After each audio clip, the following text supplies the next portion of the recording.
Exam crack करना है मगर किताबों में मन नहीं लगता। पढ़ने बैठो तो समझ नहीं आती, और अगर समझ आ भी जाए तो याद नहीं रहता। क्या आप भी इन प्रॉब्लम का सलूशन ढूंढते हुए यहाँ तक आए हैं? तो फाइनली आपकी तलाश ख़त्म हुई। क्रैक इट नाउ लाया है आपके लिए कंप्लीट 1 पेपर सोल्यूशन, वो भी बिल्कुल फ्री। तो देर किस बात की है, अभी चैनल को सब्सक्राइब करें और हमारे साथ मिलके अपना ड्रीम एग्ज़ाम क्रैक करें। मेरा नाम है ज़ेबुनिसा और क्रैक इट नाउ में आपको वेलकम कहती हूँ।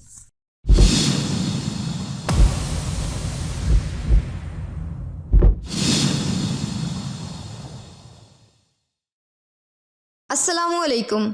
इंग्लिश मोस्टली लोगों को टफ़ लगती है, और अगर बात सिनोनिम्स एंटोनिम्स की हो तो अक्सर लोग इंग्लिश के इस पोर्शन को स्किप कर देते हैं।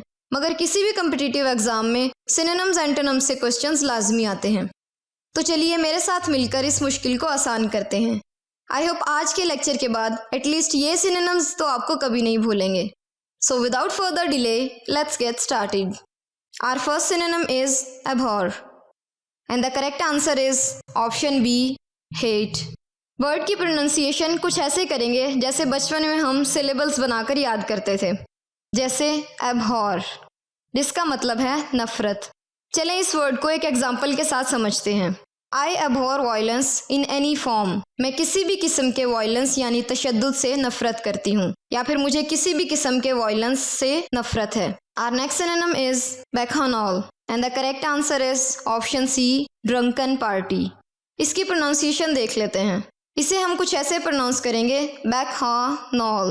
bacchanal, जिसका मतलब होता है अयाश, भंगी, या फिर ऐसी पार्टीज जिसमें ड्रिंक्स वगैरह यूज़ होती हों, यानी ड्रंकन पार्टीज।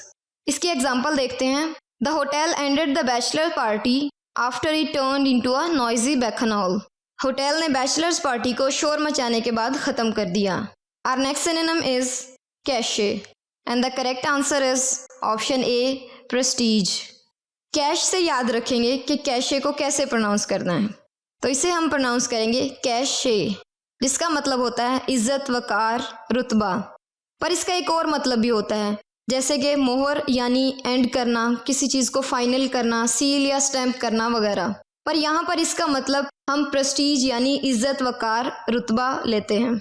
इसके एग्जाम्पल देखते हैं। Her presence lend a certain cache to the company. उसकी मौजूदगी कंपनी को एक ख़ास रुतबा, वकार फ्राहम करती है। Our next synonym is deficient and the correct answer is option B, lacking. Deficient एक कॉमन वर्ड है जो अक्सर हम सुनते रहते हैं, जैसे उसके जिस्म में आयरन की डेफिशिएंसी हो गई है या फिर विटामिन डी की डेफिशिएंसी है। डेफिशिएंट डेफिशिएंसी से ही निकला है। ऐसे वर्ड मोस्टली हम सुनते रहते हैं। इसका मतलब होता है किसी चीज़ की कमी होना या किसी में कमी होना। इसके एग्जाम्पल कुछ ऐसे हैं। Women who are dieting can become iron deficient. Dieting करने वाली खातून में आयरन की कमी हो सकती है। Our next synonym is edict and the correct answer is option A, decree. Edict को हम प्रोनाउंस ऐसे करेंगे एडिक्ट, एडिक्ट। डिक्ट का वर्ड डिक्टेशन से निकला है, जिसका मतलब होता है कुछ कहना या फिर लाउडली अनाउंस करना। तो एडिक्ट का मतलब होता है हुक्म देना, ऑर्डर करना, कोई भी फरमान जारी करना। तो इसकी एग्जाम्पल ऐसे हैं। The festival was banned by the royal addict. त्यौहार पर शाही फरमान के जरिए पाबंदी लगा दी गई थी। Our next synonym is facade and the correct answer is option C, building front. इसे प्रोनाउंस कैसे करेंगे पहले ये देख लेते हैं। फसाड, अगर हम फर्स्ट 3 अल्फ़ाबेट्स को देखें FAC, तो इसे फेस से प्रोनाउंस करेंगे। फेस का मतलब होता है फ्रंट यानी सामने वाला हिस्सा।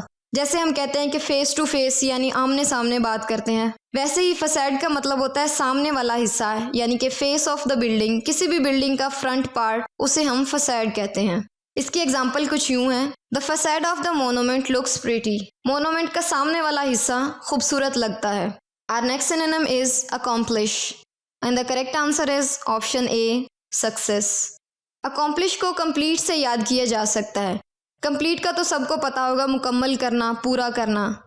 पर अगर हम किसी काम को सक्सेसफुली कंप्लीट करें तो उसे अकॉम्प्लिश कहते हैं। इसकी एग्जाम्पल कुछ यूँ हैं। If you work hard I am sure you will accomplish your goal.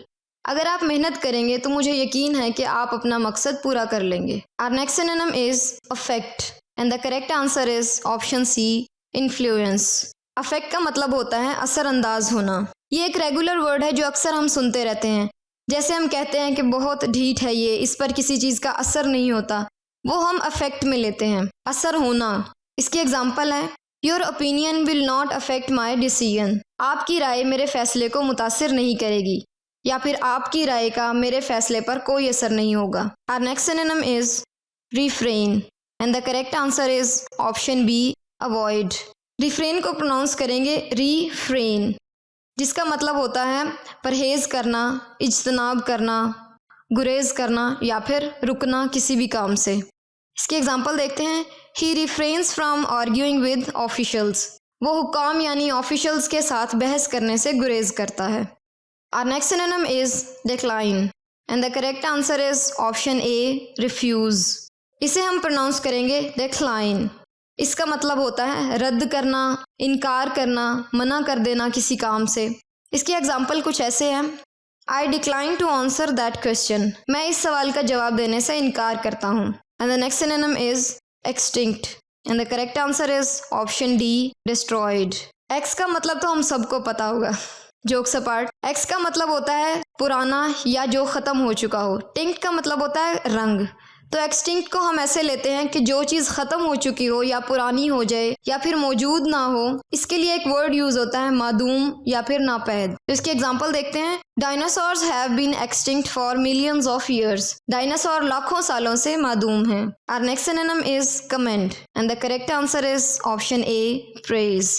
Comment को हम कमेंट से याद रख सकते हैं। जैसे अगर आपको ये वीडियो अच्छी लगी हो तो आप कमेंट में मेरी तारीफ कर सकते हैं, क्योंकि कमेंट का मतलब होता है तारीफ करना, सराहना, दाद देना। इसके एग्जाम्पल कुछ ऐसे हैं। आई कमेंट सारा on writing such an informative article. इतना इन्फॉर्मेटिव आर्टिकल लिखने पर मैं सना को दाद देती हूँ या फिर मैं सना की तारीफ करती हूँ। Our next synonym is ingest and the correct answer is option C, consume. इसे हम प्रोनाउंस करेंगे इनजेस्ट। इन का मतलब होता है अंदर और जेस्ट का मतलब होता है कैरी करना। तो इनजेस्ट से मतलब निकलता है कि कोई चीज निगलना, कंज्यूम करना, हजम करना, ये सब इसके मीनिंग्स में आता है। कंज्यूम करने का मतलब होता है किसी चीज को अंदर रखना, खाना यानी एब्जॉर्ब करना वगैरह। इस वर्ड को एग्जाम्पल में यूज करते हैं। He ingested large amounts of information very quickly. उसने बड़ी मिकदार में मालूमात को बहुत तेजी से हजम कर लिया या फिर अपने अंदर जज्ब कर लिया। Our next synonym is disconcert and the correct answer is option B, confuse. इसे हम कुछ ऐसे प्रोनाउंस करेंगे डिस्कॉन्सर्ट। डिस जब भी किसी वर्ड के साथ लगता है उसे नेगेटिव कर देता है। तो डिस्कॉन्सर्ट का मतलब होता है कंफ्यूज होना, परेशान होना या फिर रेस्टलेस हो जाना। इसकी एग्जाम्पल देखते हैं। The whole experience had disconcerted him. इस पूरे तजर्बे ने उसे परेशान कर दिया था। Our next synonym is obesity and the correct answer is option A, fatness. इसे प्रोनाउंस कुछ ऐसे करेंगे ओबेसिटी, जिसका मतलब होता है फैटनेस यानी मोटापा। चलें इस वर्ड को एग्जाम्पल में यूज करते हैं। One effect of over eating may be obesity. ज्यादा खाने का एक असर मोटापा हो सकता है। And our last synonym is abstemious. The correct answer is option B, temperate. Abstemious को कुछ ऐसे प्रोनाउंस करेंगे एब्स्टीमियस, जिसका मतलब होता है परहेज करना, रुकना, टेम्परेट रहना या फिर जैसे मॉडरेट रहना, पुरसुकून रहना। ये सब इसके मीनिंग्स में आता है। इसके एग्जाम्पल देखते हैं। इन हिज हैबिट्स, अपनी आदतों में, he was very active and extremely abstemious. वो बहुत ज्यादा एक्टिव और इंतहाई परहेजगार थे। ईटिंग लिटिल, कम खाते थे। And drinking nothing but water, और पानी के सिवा कुछ नहीं पीते थे। उम्मीद है आपको वीडियो पसंद आई होगी। अगर अभी तक चैनल को सब्सक्राइब नहीं किया तो चैनल को सब्सक्राइब करें, वीडियो को लाइक और शेयर करना मत भूलिएगा। स्क्रीन की राइट साइड पे इस टॉपिक का नेक्स्ट पार्ट और लेफ्ट साइड पे नेक्स्ट टॉपिक का लिंक पिन है। ऐसी ही डिटेल्ड वीडियो के लिए हमारे साथ जुड़े रहिएगा। तब तक के लिए अल्लाह हाफिज़।